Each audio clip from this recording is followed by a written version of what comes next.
रोज सकाळी उठले की आज नाश्त्याला हेल्दी काय बनवायचे हाच प्रश्न असतो. अशीच एक तुमच्यासाठी हेल्दी, पारंपरिक पण वेट लॉस आणि डायबेटीससाठी उपयुक्त अशी रेसिपी घेऊन आली आहे. तर मैत्रिणींनो, आपल्या स्वाद होम किचनमध्ये तुम्हा सर्वांचे खूप खूप मनपूर्वक स्वागत. भोपळा मोठ्या किसणीने किसून घेतला आहे. आता यावर आपण लिंबू पिळून घेऊ, म्हणजे भोपळा काळा पडत नाही. आता आपल्याला 1 कप दुधी भोपळ्याचा खीस, 125 ग्रॅम होममेड पनीर कुस्करून घेतले आहे. तुम्ही पण घरी पनीर बनवता का ते मला कमेंट्समध्ये नक्की सांगा. 1 चमचा जाडसर धने जिरे पूड, अर्धा चमचा लाल तिखट, पाव चमचा हळद, पाव चमचा ओवा हातावर असा चोळून टाकायचा, पाव कप कोथिंबीर, 1 चमचा बेसन, 1 कप ज्वारीचे पीठ, हे पीठ मी चाळून घेतले आहे, अर्धा कप गव्हाचे पीठ, चवीपुरते मीठ, 1 चमचा तीळ. आता आपल्याला हे सर्व मळून घ्यायचे आहे आणि आपल्याला पाणी अजिबात वापरायचे नाही. भोपळ्यामुळे आणि मिठामुळे पाणी सुटते आणि त्या पाण्यातच आपल्याला हे पीठ मळून घ्यायचे आहे. 1 चमचा तेल टाकून हे सर्व आपल्याला आता मिश्रण मिक्स करून घ्यायचे. आता यामध्ये 2 चमचे दही टाकायचे.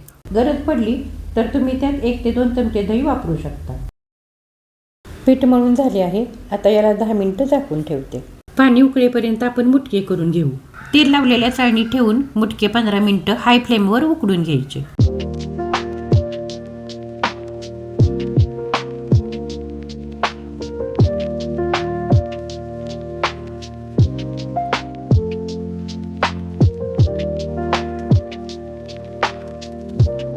मुटके उकडल्यानंतर 5 मिनिटं थांबायचे आणि मग झाकण उघडायचे.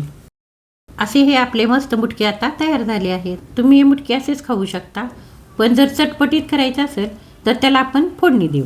गरम पॅनमध्ये 1 चमचा तेल. तेल गरम झाले की फोडणीत पाव चमचा जिरे तडतडले की त्यानंतर कढीपाला टाकायचा.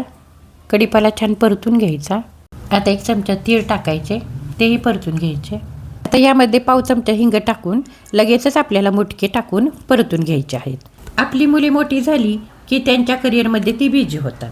मग एकटेपणा रिकामा वेळ कशात घालवायचा, म्हणून मी माझा नवीन चॅनल सुरू केला आहे. त्यात काही सुधारणा हव्या असतील तर मैत्रिणींनो कमेंट्समध्ये नक्की सांगा बरं. तुम्ही पाहू शकता किती छान हेल्दी मुटके आपले तयार झाले आहेत. आता आपण चटणी करू. हिरव्या चटणीसाठी 1 कप चिरलेली कोथिंबीर, 4 हिरव्या मिरच्या. तुम्ही 2 हिरव्या मिरच्या घेतल्या तरी चालेल, तुम्ही जर तिखट खात नसाल जास्त तर. अर्धा कप दही, थोडंसं लिंबू पिळायचं म्हणजे मग चटणीचा छान हिरवा रंग तसाच राहतो. पाव चमचा जिरे, चवीपुरतं मीठ. आता हे सर्व मी मिक्सरमधून बारीक करून घेते. चटणी आपली छान तयार झाली आहे. कलरही छान आला आहे. तर अशी आपली मुटकी आणि चटणी खाण्यासाठी तयार आहे. तर मैत्रिणींनो, तुम्हाला माझी ही रेसिपी कशी वाटली ते तुम्ही मला कमेंट्समध्ये नक्की सांगा आणि माझ्या स्वाद होम किचनला सबस्क्राईब करा.